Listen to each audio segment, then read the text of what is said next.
안녕하세요. 저는 6기 박보건이라고 하고요. 이번 CNN 강의 맡게 되었습니다. 잘 부탁드립니다.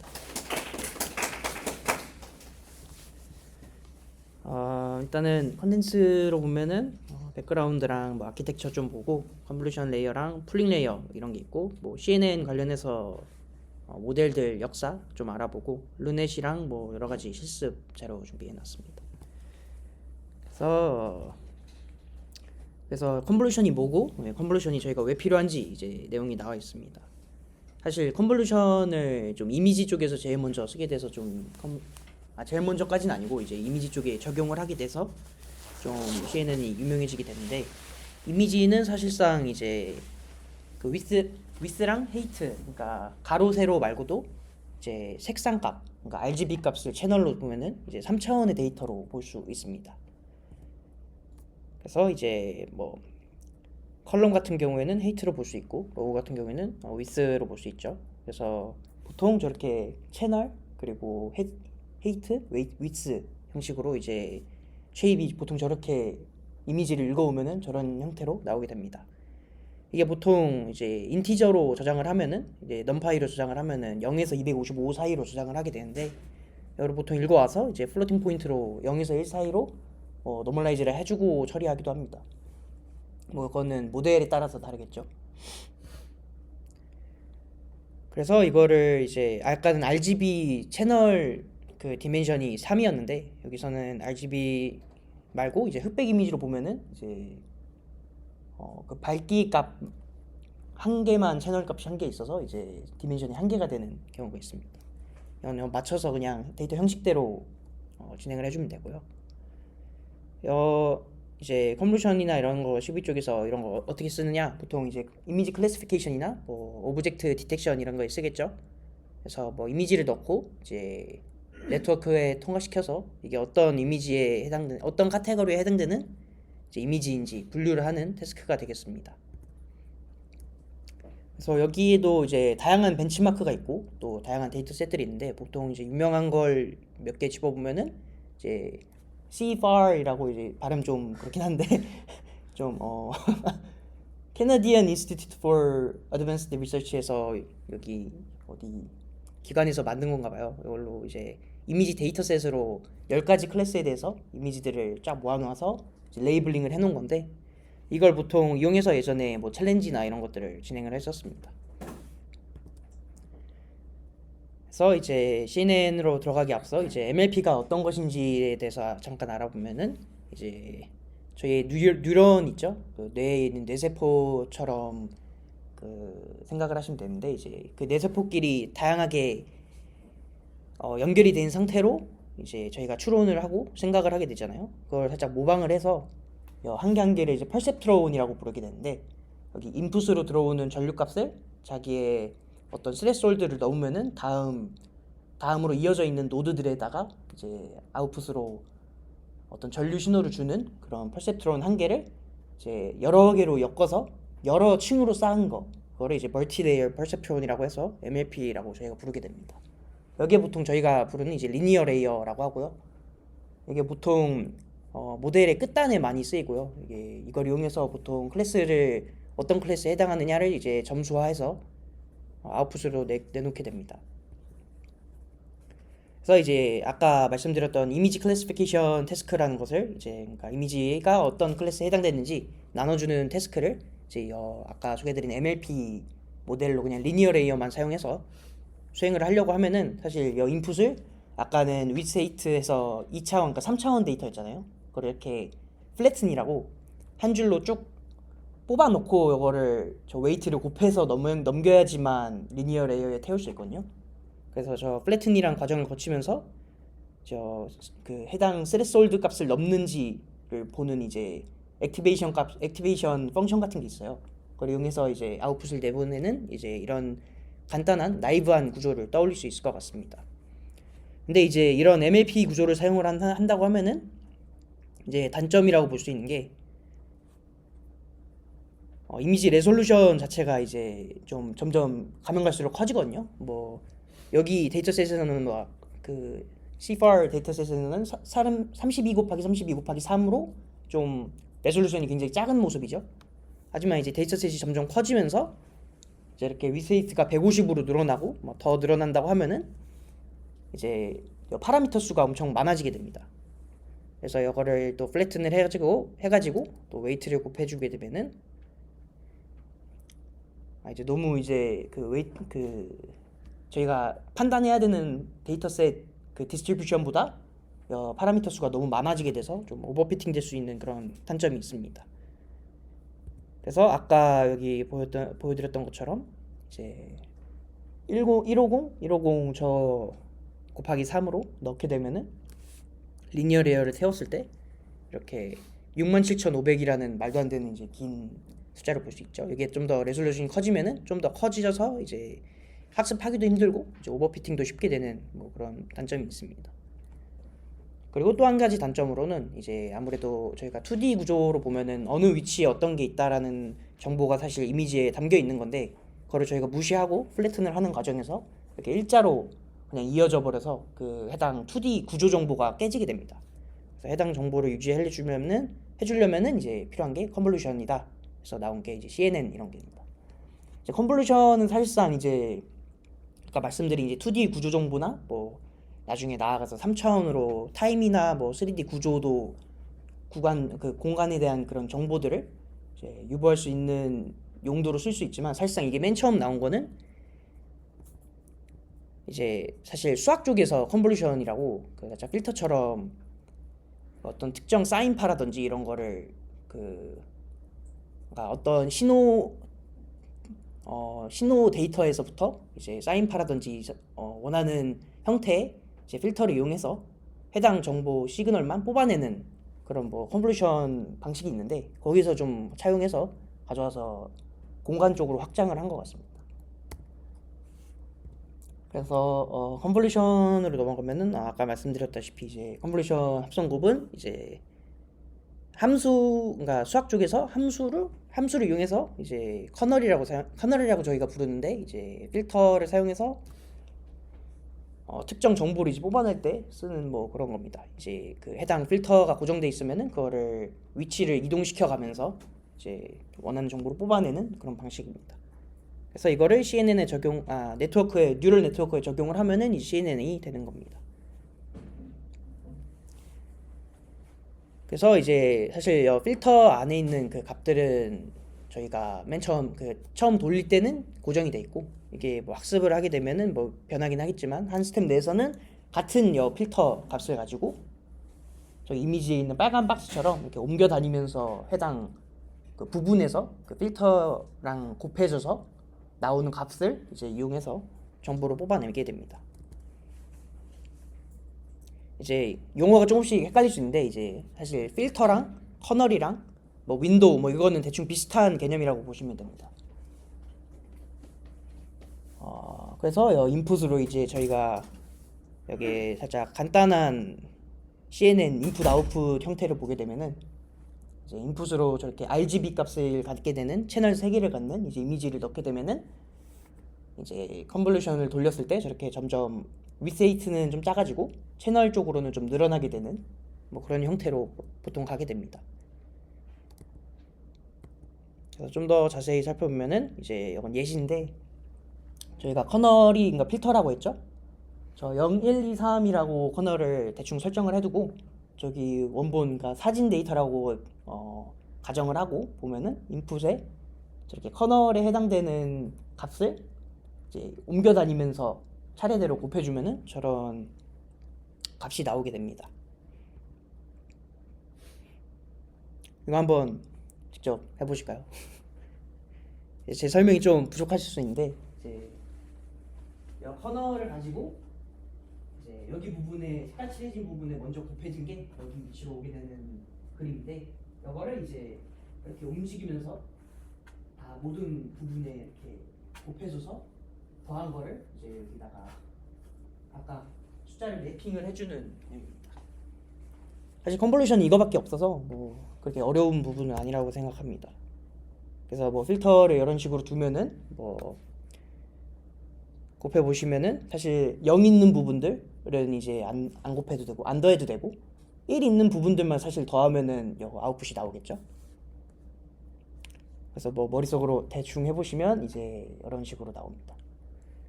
그래서 맨 처음에는 왼쪽 위부터 시작해서 이렇게 저 왼쪽 위에 있는 3x 3을 저 필터 크기에 맞춰서 곱해주면은 저렇게 곱해주고 더해주면은 저렇게 8이 나오고요. 뭐 이거 나머지도 이렇게 돌려가면서 곱해주면은 곱하고 더해주면은 이런 아웃풋 형태가 나오게 됩니다. 이제 여기서 좀 주의해야 될 점은 이제 아웃풋으로 나오는 채널 값은 맨 처음에 넣었던 그 인풋의 이미지의 채널 값이 아니라 그 필터의 개수입니다.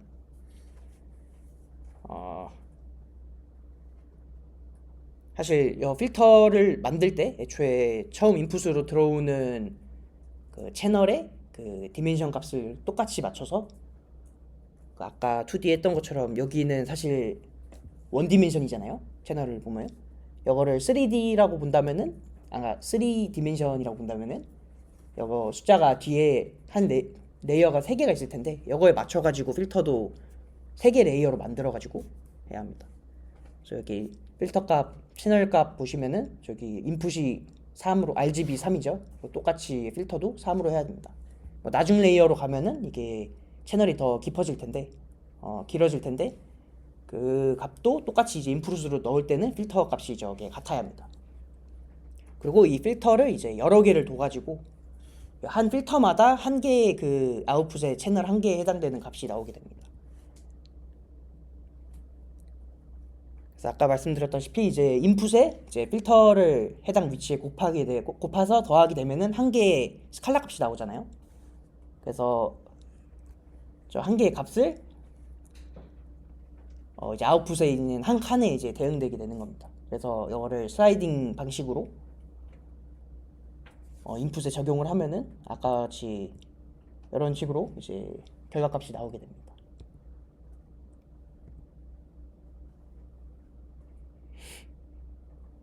그래서 이제 리셉티브 필드라는 개념도 나오게 되는데요. 리셉티브 필드라는 거는 이제 한 필터가 이제 슬라이딩 하면서 모든 인풋 부분들을 다 계산을 해준다고 했잖아요. 그랬을 때 한 칸, 아웃풋으로 봤을 때 한 칸이 보는 인풋의 그 부분 범위라고 보시면 됩니다. 그러니까 리셉티브가 저희가 인식하다라는 의미를 가지고 있잖아요. 그래서 저희가 아웃풋으로 보는, 그러니까 모델이 해당 위치에서 모델이 보는 이제 인식하는 범위가 어디냐. 그래서 리셉티브 필드고요. 그래서 맨 처음에는 사실 이게 돌릴 때 좀 많이 그 헤이트랑 위트로 좀 많이 돌려야 되는데 그러면은 리셉티브 필드가 맨 처음엔 좀 작아요. 그래서 국소적인 부위를 좀 보게 되고 좀 나중에 갈수록 이제 앞에 레이어에서 나온 그 결과값을 또 컨볼루션을 돌리거든요. 그러면은 사실 맨 처음에는 이미지 단에서 국소적인 로컬 부분에서의 리셉티브 필드를 가지고 봤다면 나중 레이어에서는 피처를 입력으로 받아서 또 피처로 아웃풋을 내뱉기 때문에 이제 좀 더 리셉티브 필드가 넓어지는 효과를 볼 수 있습니다. 액티베이션 맵은 아까 말씀드렸던 그 스레솔드를 넘는지 안 넘는지를 봐서 이제 아웃풋으로 결과값을 줄지 안 줄지를 준 게 액티베이션 맵이고 그걸 통과시킨 걸 그러니까 액티베이션 맵이라 부르고 액티베이션 펑션이 이제 그 스레솔드 그 펑션이라고 보시면 됩니다. 그래서 아까 말씀드렸다시피 이제 필터의 개수가 이제 마지막에 나오는 아웃풋이라고 볼 수 있는 액티베이션 맵의 채널의 개수라고 보시면 됩니다. 여기 보시면은 채널 한 개짜리가 2개 있죠. 이거 개수만큼 이제 필터가 있다고 보시면 됩니다. 그래서 이거는 필터 2개를 돌려서 이제 액티베이션 맵 2개를 받아낸 거죠. 이거를 이제 사진 예시로 보면은 이런 식으로 이제 그러니까 2개의 채널이 있다고 하면은 커널도 똑같이 2개의 채널로 만들어서 한 아웃풋 그 레이어 그러니까 채널만 봤을 때 이제 결과값이고요. 이런 식으로 곱해서 더해준다 뭐 이런 의미입니다. 이것도 돌려보시면 뭐 대충 이렇게 나옵니다. 그러니까 저 커널이 이제 저 인풋 해당 부분에 곱해졌을 때 그 해당 곱해진 값들이 다 더해져서 저렇게 색깔이 칠해진 값이 나오게 된다라는 의미입니다.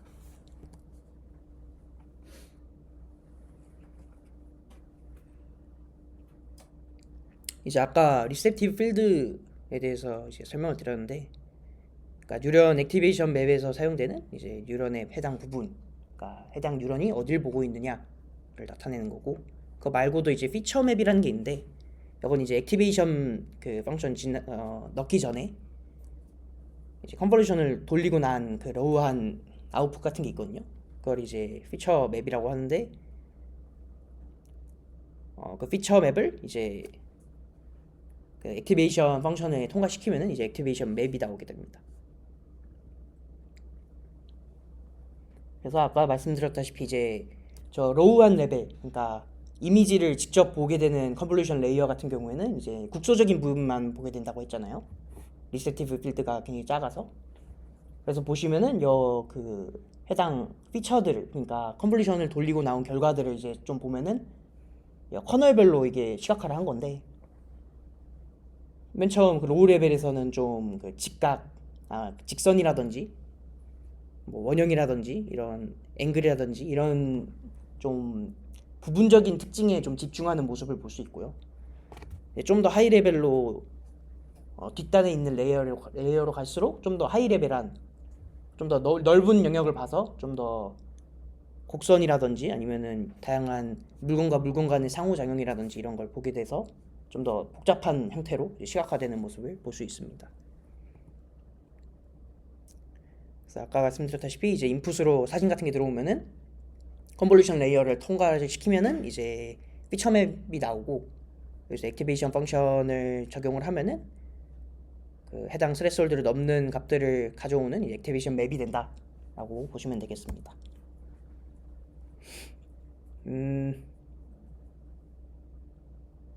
이거 한번 이제 예상을 해보실까요? 여기 아래 노란색 박스 쳐져 있거든요. 설명 들으시면 이제 아실 텐데, 그러니까 맨 처음이 인풋이고 이제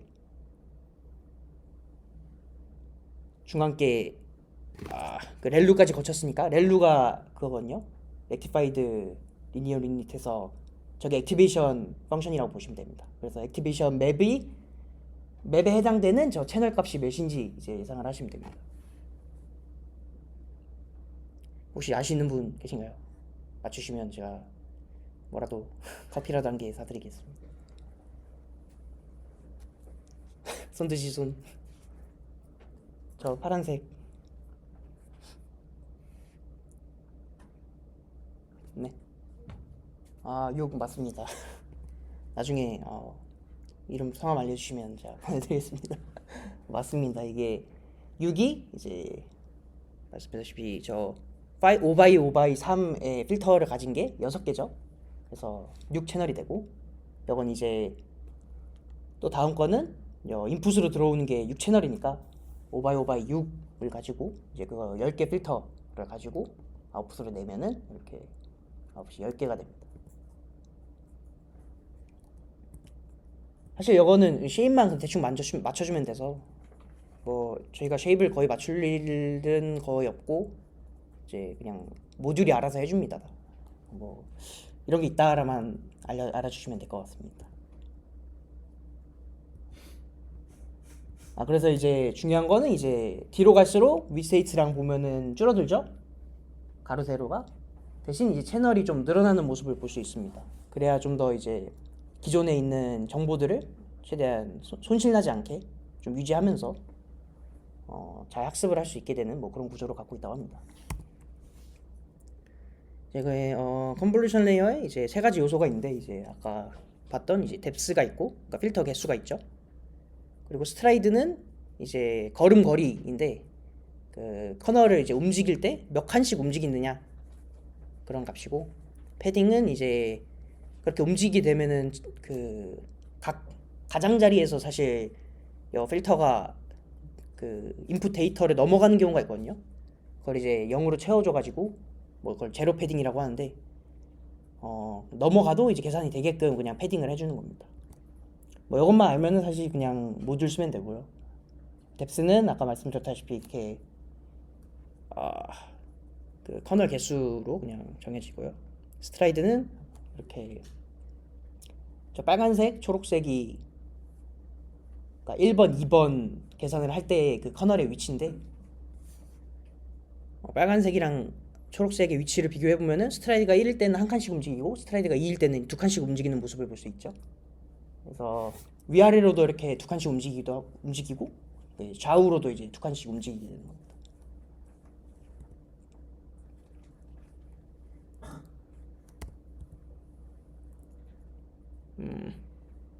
그리고 이제 이건 패딩인데 이제 원래 인풋이 저 실선으로 이루어진 저 3x3이 인풋인데 그 이외에 겉에 있는 거는 이제 재료 패딩으로 넣어서 이제 커널이 밖으로 나가도 이제 계산이 이루어지게끔 좀 패딩을 넣어주는 그런 계산식도 있는데 뭐 그냥 커널이랑 저 인풋 사이즈 그냥 고려해서 패딩 적절히 채워주면 될 것 같습니다. 아 이거 왜 넣는지 나와 있네요. 데이터가 이제 너무 작아지는 것도 방지해주고 이제 차원도 대충 맞춰주는 그런 용도입니다.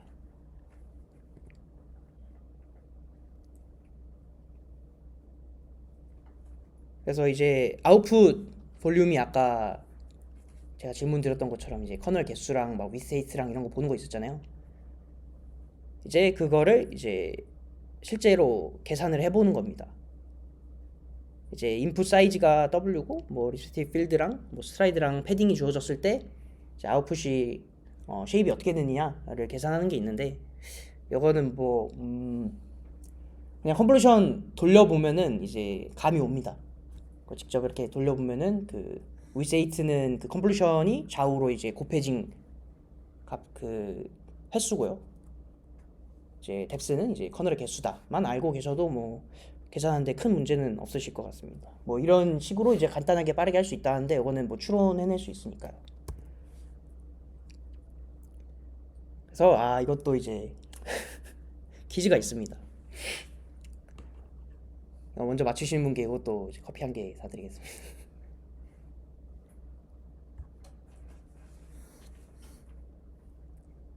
예, 32 곱하기 32 곱하기 3을 인풋을 넣었을 때 이제 5 곱하기 5 곱하기 3 필터를 이제 사용을 하면은 스트라이드 1에 패딩 2 아웃풋이 뭔지 이제 제일 먼저 계산하신 분께 이제 소정의 상품을 드리겠습니다.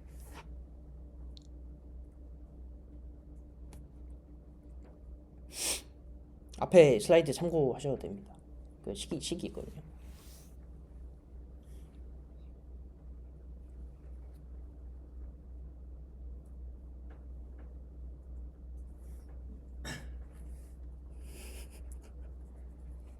서로 안 친한가요 아직?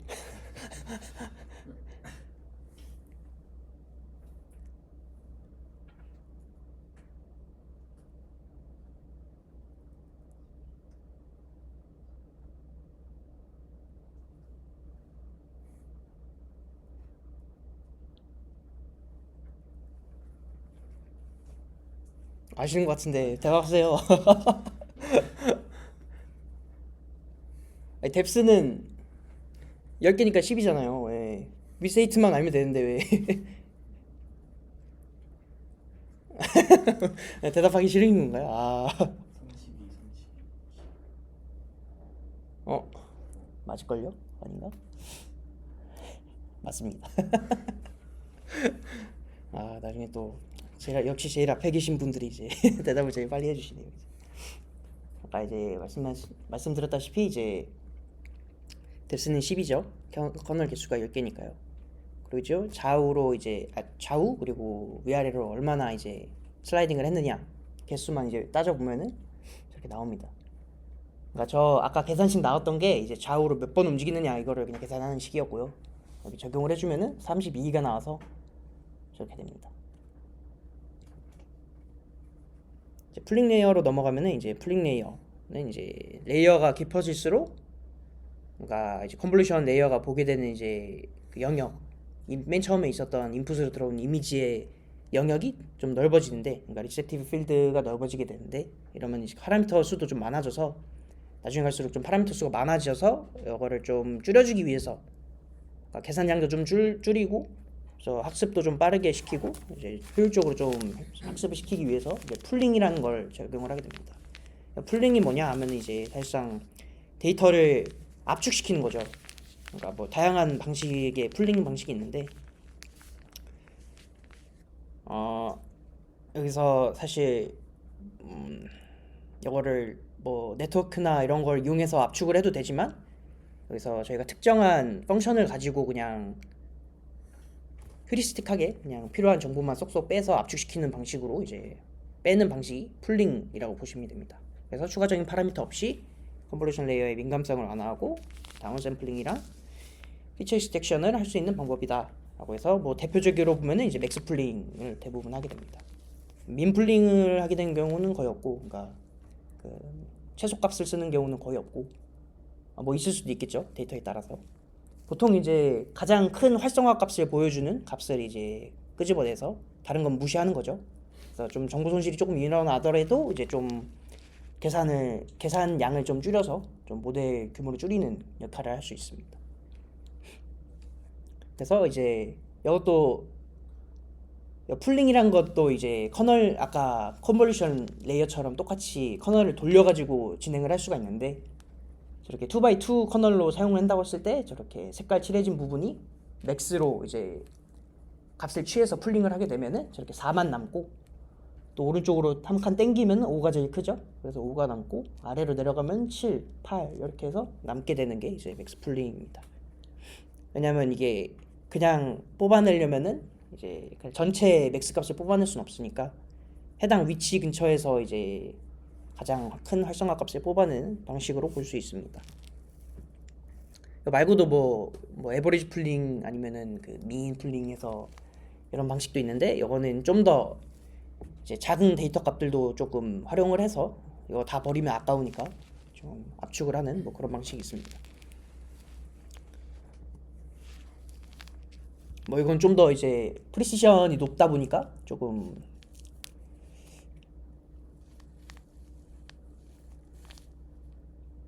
좀 더 정확성이 필요한 분야 뭐 이런 데서 쓰일 수 있겠죠.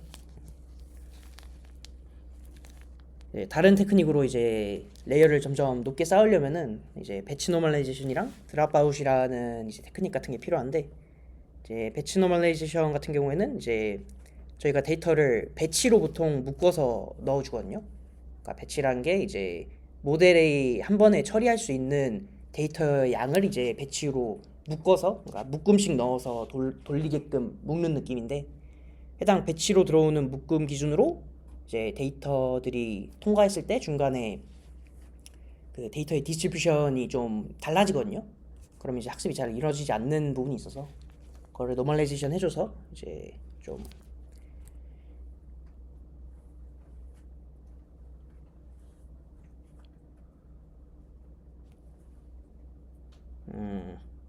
그 노멀라이제이션 맞나요? 노멀라이제이션 하도 많아가지고 이제 레이어 놈일 수도 있어요 여기. 아 맞네요. 그건 레이어 노멀라이제이션이고, 이거는 이제 배치 단위로 그냥 디스트리뷰션이 너무 다르니까 이제 좀 그냥 평균을 시켜주는 거거든요 하고 드랍아웃은 이제 앙상블처럼 이제 버려지는 이제 퍼셉트로 뭐 레이어, 뭐 뉴런 이런 것들이 없도록 좀 일부러 그걸 제외하고 학습을 시키는 방식입니다. 좀 더 자세히 보면은 이제 맞긴 하네요. 그 배치 단위로 이제 들어오는 인풋 기준으로 레이어를 통과할 때마다 디스트리뷰션이 아웃풋으로 나온 디스트리뷰션이 이게 그 평균이 0이고 이제 분산이 1인 뭐 예쁜 모양으로 나오지가 않거든요. 이게 한쪽으로 기울어지거나 이제 찌그러지는 모양으로 좀 나오게 되는데, 그렇게 되면 이제 학습이 좀 한쪽으로 치우쳐질 수도 있고 좀 오버피팅이 될 수도 있고 뭐 편법을 쓰거나 뭐 이런 문제들이 있거든요. 그래서 그거를 좀 없애주기 위해서 이제 평균을 0으로 맞춰주고 이제 분산도 1로 맞춰주는 이제 배치 노멀라이제이션이란 걸 수행을 하면은 좀 더 깊게 쌓을 수 있더라라고 이제 경험적으로인지는 모르겠는데 이제 논문으로 누가 써서 내서 이제 다들 이제 적용하게 됐고요.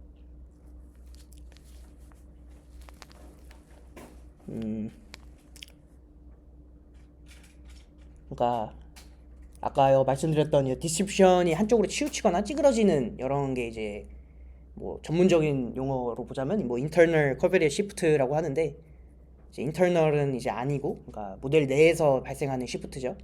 근데 이제 코베리어트는 이제, 그러니까 좀 개념이 좀 말하기 어려운데 이제 공별량이라고 하거든요, 이거를. 그래서 그러니까 어떤 저희가 원하는 결과값에 영향을 주는 이제 종속 변수, 독립 변수라고 해야 되나요? 변수들 있잖아요. 이제 그래서 저희가 그 해당 결과값으로 주는 원인들을 이제 변수를 찾아 나가야 되는데, 거기서 저희가 원치 않는 뭔가 영향을 주는 그런 별량들을 이제 코베리어트 공별량이라고 하는데, 그러니까 저희가 그러니까 모델 때문에 생긴 디스트리뷰션 시프트는 저희가 원하는 원인이 아니잖아요. 저희가 알고 싶은 원인이 아니잖아요. 그래서 이거를 좀 완화해주기 위해서, 시프트를 완화해주기 위해서 배치 노멀라이제이션을 진행한다라는 내용입니다. 이제 드랍아웃 같은 경우에는 이제 MLP 같은 걸 예시로 들어보면은 저렇게 다 연결이 돼 있는데, 이게 그냥 저 상태로 좀 크게 모델을 만들어서 학습을 시키다 보면은 이제 일정 부분만 이제 학습이 되고 일정 부분은 학습이 안 돼서 이제 사실상 굳이 모델을 크게 만들 필요가 없이 이제 일부만 사용돼서 해서 좀 파라미터가 낭비된다고 해야 되나요? 그래서 그런 이제 단점이 있는데, 그걸 이제 보완해주기 위해서 이제 일부 뉴런들을 일부러 사용을 하지 않고 이제 나머지로 학습을 진행을 하고, 이걸 랜덤하게 그러니까 드랍을 할 뉴런들 정해가지고 이제 랜덤하게 학습을 시키다 보면은 모든 뉴런들을 충분히 활용을 해서 이제 학습을 할 수 있는 그런 학습 기법의 한 가지입니다. 이걸 사용하면 좀 오버피팅을 방지할 수 있다 아시면 되고요. 그래서 뭐 앙상블이라는 건 이제 사실 뭐 데이터톤이나 해커톤 이런 거 뭐 하시면은 이제 나중에 아이쿠톤인가요? 아이쿠톤 하면은 많이 쓰실 텐데 그러니까 모델을 이제 다양하게 학습을 시키고요. 이거를 결과값을 앙상블할 수도 있고요. 아니면은 학습 과정에서 뭔가 특정 뉴런들을 드랍아웃해서 이렇게 그 모델들이 각각 그 상황에서 학습한 그 값들을 좀 합쳐가지고 앙상블을 이렇게 시킬 수 있다. 그래서 드랍아웃이 앙상블의 효과를 가지고 있다라는 내용입니다. 그래서 앙상블은 이제 은근히 많이 쓰시게 될 겁니다. 그래서 이제 리뷰로 보자면은 이제 웨이트는 사실 아까 말씀드렸던 그 커널 필터죠. 그 필터를 이제 공유해서 슬라이딩 방식으로 계산을 한다. 그래서 뭐 파라미터 쉐어링이라는 말을 쓰는 것 같고요.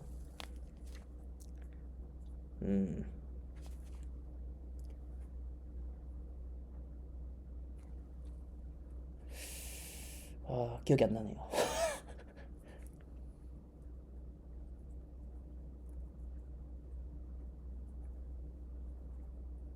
아무튼 이거 이제 CNN 방식을 쓴 게 이제 CNN 말고도 사실 여러분이 많이 배우셨을 이제 트랜스포머, 나중에 배우겠지만 트랜스포머도 사실 CNN, 그러니까 이미지 분야에서 굉장히 좀 많이 쓰이는데, 이제 이런 CNN 분야가 이제 가지는 장점이 뭐냐면 이제 인덕티브 바이어스라는 게 있습니다. 바이어스는 무조건 나쁜 것만 있을 것 같잖아요. 이제 이거는 이제 좀 좋은 방식의 바이어스라고 볼 수 있는데, 이제 경험적인 연역적인 이제 바이어스라고, 이제 저희가 이미지를 볼 때 어느 위치에 어떤 게 있다를 저희가 사전적으로 알고 있잖아요. 그러니까 이런 프라이어들을 이제 모델에 녹여낸 메소돌로지인 거죠. 이런 거를 이제 저희 그러니까 사전의 지식들을 이용해서 뭔가 모델을 만들어냈을 때 이제 해당 모델이 갖고 있는 인덕티브 바이어스가 이제 그런 류인 거죠. 설명하기 좀 어렵네요 이게. 그래서 이제 2D 구조를 저희가 이제 인식하는 거를 그 모델이 직접적으로 이용할 수 있게끔 해줘서 이제 좀 더 모델이 이제 이미지를 이해하기 쉽게끔 만들어줬다. 그래서 인덕티브 바이어스가 나옵니다. 뭐 다른 모델 같은 경우에는 뭐 다양한 인덕티브 바이어스가 있겠죠.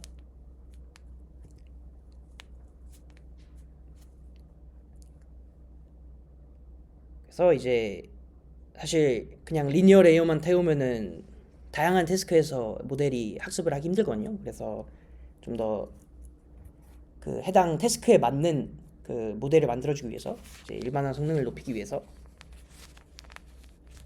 좀 저희가 추가적인 어떤 노하우라고 할까요? 그런 거를 좀 녹여내주는 경험적인 가정들 그런 것들을 이제 인덕티브 바이어스라고 합니다. 그래서 CNN 같은 경우에는 이제 어떤 부위에 뭐가 있다라는 뭐 로컬리티라든지 아니면은 뭐 개가 여기 있든 뭐 오른쪽 위에 있든 뭐 뭔가요? 오른쪽 위에 있든 뭐 왼쪽 아래에 있든 어디 있든 개는 개잖아요. 이렇게 인식 똑같이 해줄 수 있도록 이제 트랜슬레이션 인베리언스에서 어디로 움직이든 이제 똑같은 물체는 똑같이 인식해야 된다라는 그런 경험적인 이제 가정들을 이제 그대로 녹여낸 방식이 CNN이라고 할 수 있습니다. 그래서 이런 CNN을 적용한 방식들의 이제 모델들 역사를 좀 알아보면은 이제 나중에 좀 유명하신 분인데 얄르쿤이라고 이분이 이제 르넷이라는 걸 만들었습니다 예전에. 이거는 이제 그 손글씨 이미지를 이제 분류를 해주기 위해서 맨 처음에 만들었고요. 사실 그 손글씨를 이제 분류해주는 벤치마크가 있는데 해당 벤치마크에서 이제 좀 높은 점수를 받아서 이제 유명해진 것 같습니다.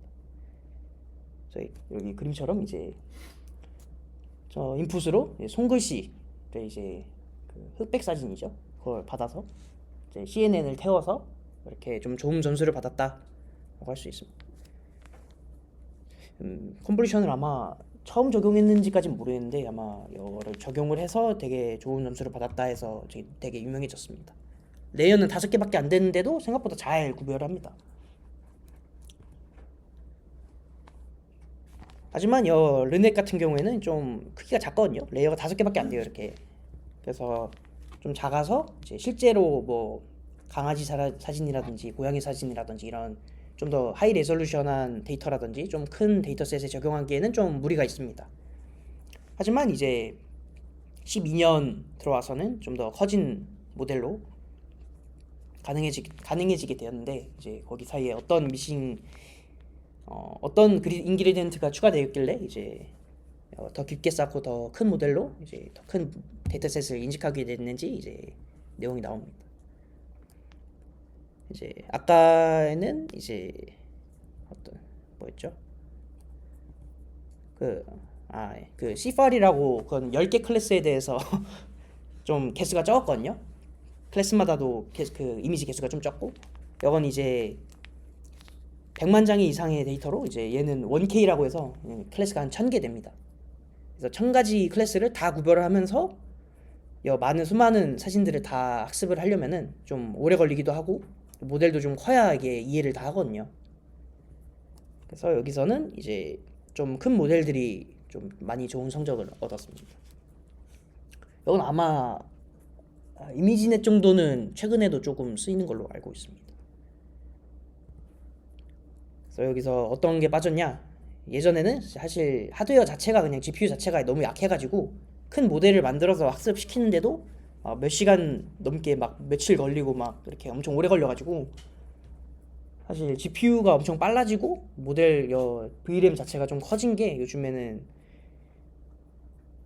요즘 말고 예전에도 이제 도움이 돼가지고 여기 하드웨어가 커지면서 좀 모델도 같이 커졌다고 볼 수 있을 것 같습니다. 최근에도 이게 VRAM이랑 GPU가 점점 빨라지고 좋아지면서 저희 모델들도 다 LLM이든 뭐든 다 커지죠. 사실 크면 클수록 좋긴 합니다. 그리고 데이터도 뭐 품질도 당연히 좋아야 되겠지만 양이 많으면 많을수록 더 많이 배우기 때문에 사실 GPU랑 이런 하드웨어가 좀 좋아야 좀 학습이 잘 되긴 합니다. 그래서 이제 이미지넷에서 이제 12년에 이제 우승한 작품이 있는데 이거는 알렉스넷이라고 알렉스 이분이 만드셨을 거예요.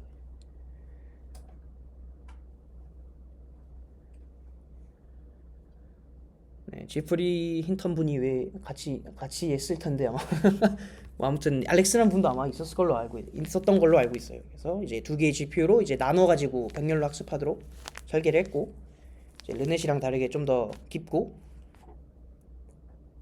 깊게 할 수 있도록 이제 설계를 잘 했습니다. 여기서 이제 또 중요한 점은 이제 예전에는 그 르넷에서는 시그모이드를 활용해서 아마 액티베이션 펑션을 사용을 했을 텐데 이거를 이제 렐루라고 렉티파이드 리니어 유닛을 써서 좀 더 학습을 용이하게끔 바꿔줬습니다. 그래서 이제 시그모이드랑 렐루가 뭐냐? 를 보시면은 시그모이드 같은 경우에는 왼쪽 그림처럼 저렇게 좀 곡선 형태로 좀 예쁜 형태로 돼 있거든요. 그래서 이제 인풋 데이터 값이 이제 0을 기준으로 좌우로 멀어질수록 이제 액티베이션이 그러니까 0보다 작아지면은 액티베이션이 적어지고 커지면 뭐 액티베이션이 커지는 건데 이게 양옆으로 끝으로 갈수록 이제 기울기가 0으로 수렴하죠. 그래서 이게 나중에 그 액티베이션 맵을 여러 번 통과했을 때 그레디언트를 반대로 또 쏴주면은 저 0인 부분에서 거의 0이 돼가지고 그레디언트가 거의 사라지는 뭐 베니싱 그레디언트 프로블럼이 일어나기도 쉽고요. 또 저게 미분 자체가 저게 모든 구간에서 미분 가능은 하거든요. 근데 저 계산식 자체가 조금 헤비해가지고 이제 데이터가 많아졌을 때는 좀 프리시션은 높을지 몰라도 그 계산 시간 자체가 좀 많이 오래 걸리는 이제 그런 단점이 있습니다. 이걸 좀 개선해주기 위해서 이제 알렉스넷에서 사용했던 게 이제 렐루인데 이건 이제 0 이하일 때, 그러니까 특정 스레스홀드 기준으로 이하일 때는 이제 0으로 아예 신호를 없애버리고 그 이상부터는 리니어하게 올려주는 그런 함수입니다. 하는 역할은 둘 다 비슷하고요. 스레스홀드 기준으로 뭐 넣으면은 좀 유하게 주느냐 아니면은 딱 끊어서 0 이상부터 주느냐 이런 식이고, 대신 렐루를 쓰면은 좀 계산 복잡도가 좀 줄어들어가지고 사실 이거는 뭐 엑스포넨셜 값이라든지 이런 걸 쓰지 않거든요. 펑션에 저 왼쪽은 엑스포넨셜 그 함수를 쓰게 되는데 그게 좀 그 계산이 많이 들어가지고 그래서 좀 줄이는 방식으로 좀 개선을 했습니다. 하지만 0에서는 미분 가능하지 않기 때문에 이거를 조금 더 뭐 낮게 만들어서 뭐 리키 렐루라든지 뭐 이런 거를 만들긴 했어요. 뭐 다양한 건 또 찾아보시면은 많이 나올 겁니다. 그래서 이미지넷 챌린지에서부터 이제 점점 이런 이미지 구별하는 모델들이 좀 깊어지고 커지는 경향들을 보여줬고요. 뭐 다양한 모델적인 좀 개선이 있었지만 뭐 결국에는 레스넷이 좀 가장 깊게 해서 뭐 1위를 했다 뭐 그런 내용입니다. 뭐 각 모델 중에 이제 VGG 네트워크라는 게 있는데 이걸 보면은 좀 휴리스틱하게 그냥 많이 모델 아키텍처 좀 바꿔가면서 많이 실험해봤더니 뭐 이런 구조가 잘 된다더라 이런 게 좀 많습니다. 여기는 특히 예전에는 이제 좀 많은 연구 데이터가 없기 때문에 좀 부딪혀가면서 배우는 게 좀 많았습니다. 그래서 여기서는 뭐 3x3 커널을 사용한 CNN을 이제 두 개를 돌리는 것보다 이제 5x5 커널을 가지고 한 번 돌리는 게 이제 동일한 리셉티브 필드, 그러니까 동일한 부분을 보는데도 이제 연산량이 더 적다 해서 이제 3x3으로 통일하자 해서 좀 더 깊게 쌓을 수 있었고요. 이게 뭔 소리냐 하면은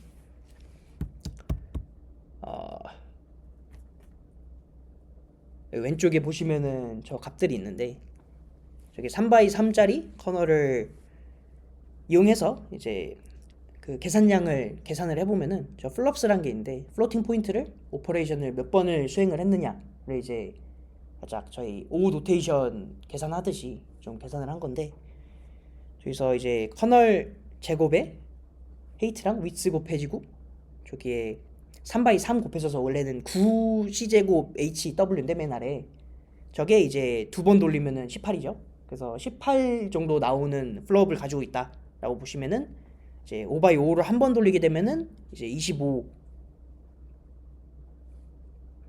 플롭이죠. 5x5로 바꾼 게 아니라 3x3 두 개로 바꾼 거였네. 아무튼 그래서 이제 3x3 두 개로 하면은 이제 계산량이 더 적다 해서 이제 3x3를 이제 막 쌓아가지고 저렇게 깊게 쌓은 겁니다.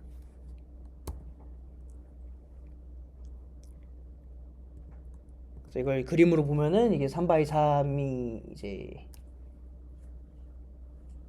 이렇게 뭐 두 번 보는 거랑 두 개를 사용해서 하는 거랑 뭐 5x5 한 개 하는 거랑 똑같다 라는 거 이제 그림으로 볼 수 있습니다.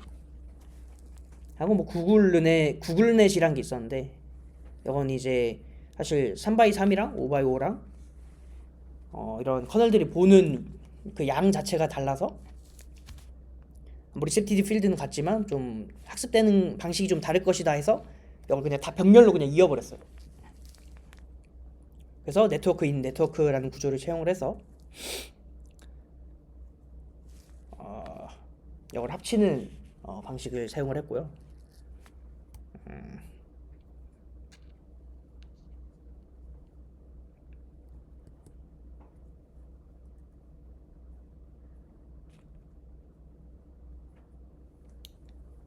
이게 병렬로 하면서 이제 컨캣을 하게 되는데 이럴 경우에 좀 채널이 길어져 가지고 이거를 채널 방향으로 좀 축소시켜 주기 위해서 원바이 원 컨브가 모든 저 병렬로 수행되는 패스마다 다 있는 것을 볼 수 있는데 이렇게 컨브를 이용해서 이제 채널을 축소시키는 방식도 이용해서 좀 연산량을 줄였다고 합니다. 사실 뭐 이런 건 그냥 방법론만 어느 정도 챙겨 보시고요. 뭐 요즘엔 안 쓰니까요. 레스넷은 이제 이건 좀 뭐 유명한 방식이긴 한데 이것도 방법론만 좀 보시면 됩니다. 레스넷은 이제 레시듀얼 커넥션을 이용한 방식인데 보시면은 다른 이전 레이어들과 다르게 확실히 좀 갑자기 급격하게 늘어나는 모습을 볼 수 있죠. 레이어가 어떻게 이렇게 깊게 쌓을 수 있냐를 보면은 이제 전략 중 한 개가 이제 레시듀얼 커넥션을 이렇게 추가를 해준 겁니다. 지금 왼쪽이랑 오른쪽 그림 다른 점 보시면은 이제 선이 한 개가 더 추가가 되어 있는데, 그러니까 아이덴티티를 이제 좀 인식할 수 있는 정보를 주는 겁니다.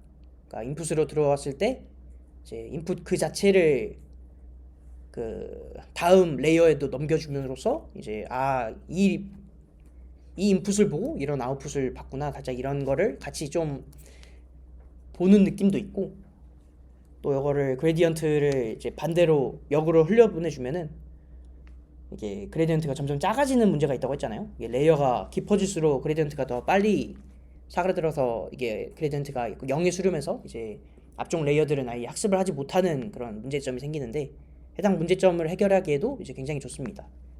보시면 이제 저 인풋으로 들어온 거를 그냥 저 레이어 태운 거 아웃풋에 이제 그냥 더해줘가지고 아웃풋으로 주기 때문에 저기로는 그냥 그레디언트가 그대로 흘러버리는 거죠.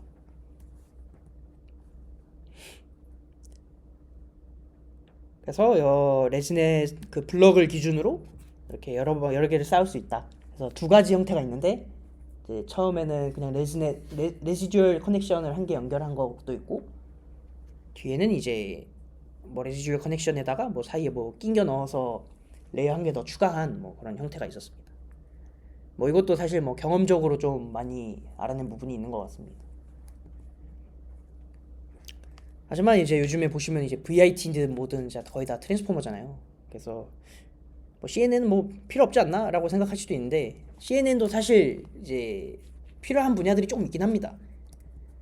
이제 CNN이랑 이제 트랜스포머를 구분을 해보면은, CNN은 사실 저희가 인덕티브 바이어스라고 아까 어떤 위치에 어떤 게 있는지를 저희가 그 경험적인 가정으로 넣어서 모델을 설계를 했잖아요. 그래서 이제 좀 가볍기도 하고 이제 적은 데이터셋에서도 충분히 학습을 잘해서 이제 금방금방 구별을 할 수 있습니다. 하지만 트랜스포머보다는 이제 좀 디테일한 그 좀 멀리 떨어져 있는 정보들이 있는다거나 아니면은 다양한 좀 복잡한 태스크를 수행하기에는 조금 그 한계치가 좀 명확합니다. 그래서 고점이 트랜스포머보다 낮다는 단점이 있고요. 대신 요즘에 많이 쓰이는 트랜스포머로 보면은 이제 아무래도 고점이 굉장히 높고요. 좀 다양한 어텐션을 사용을 해서 좀 다양한 변종들이 많거든요. 이걸 이용해서 좀 고점도 되게 높일 수 있다라는 점이 장점인 것 같고, 이제 단점으로는 이제 어텐션 계산이 아무래도 그 인풋 그 시퀀스로 들어온 거에 모든 부분을 서로 연관 지어 가지고 어텐션을 계산을 해야 되기 때문에 연산이 좀 무겁고, 이제 데이터도 굉장히 좀 많이 있어야지만 얘가 학습이 잘 됩니다. 그래서 뭐 트랜스포머는 사실 뭐 나중에 배우시겠지만 뭐 얘도 인덕티브 바이어스가 좀 모델 자체에는 안 들어갈 수 있지만 이제 포지셔널 임베딩이라고 자 그 사인파 같은 거에다가 그 인풋 시퀀스랑 섞어가지고 넣어주거든요. 그러면은 이제 해당 위치에 뭐가 있는지를 이제 학습을 해야 되는데 그 방식을 사용해도 이제 데이터가 좀 많이 필요합니다. 그래서 데이터가 적을 때는 CNN이 아직 쓸만하다. 그래서 CNN 쓸만합니다. 그래서 뭐 데이터가 별로 없다거나 아니면은 뭐 트랜스포머가 처리하기 힘들 법한 뭔가 그런 데이터가 있다면은 뭐 CNN도 적용해 볼 만합니다. 네, 수업은 여기까지고 이제 실습으로 이제 넘어가면 아까 말씀드렸던 이제 르넷 구현하기 있습니다. 그 노션 페이지 들어가 보시면 실습 문제 있을 텐데 그거 이제 같이 보시면서 하셔도 될 것 같습니다. 이제 르넷은 이제 이렇게 컨볼루션이랑 맥스 풀링 아까 말씀드렸던 컨볼루션이랑 비슷하게 수행하는데 이제 맥스 값만 취하는 이제 액티베이션 맵이라고 할까요? 아니면 피처 맵을 그걸 좀 줄여주는 뭐 맥스 풀링을 적용하고 컨볼루션 적용하고 또 맥스 풀링 적용하고 FC가 이제 풀리 커넥티드 레이어라고 그냥 리니어 레이어입니다. 그러니까 FC 레이어랑 리니어 레이어랑 그 MLP가 사실상 같은 의미라고 보시면 됩니다. 그래서 이거 한 3개 태워가지고 이렇게 내보내는 이 그림 그대로입니다. 그냥 보면은 이제 여기서 사용할 만한 이제 모듈이거든요. 이제 컨브 2D라는 게 있는데 이거 2D는 이제 헤이트랑 위츠 해서 2D 이미지를 인식할 때 사용하는 모듈입니다.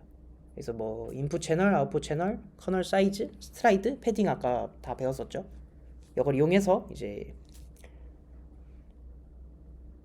저희가 르넷을 만드는 겁니다. 맥스 풀링도 이제 다 모듈이 있습니다. 그래서 이것도 이제 값만 넣어주면은 이제 다 돌아가게끔 되어 있습니다. 마지막 리니어는 그냥 이것도 모듈이 있습니다. 그래서 이제 채널 수랑 사실 쉐입만 잘 맞춰주면은 모델 설계가 다 끝나거든요. 그래서 그대로 이제 구현을 하시면 됩니다.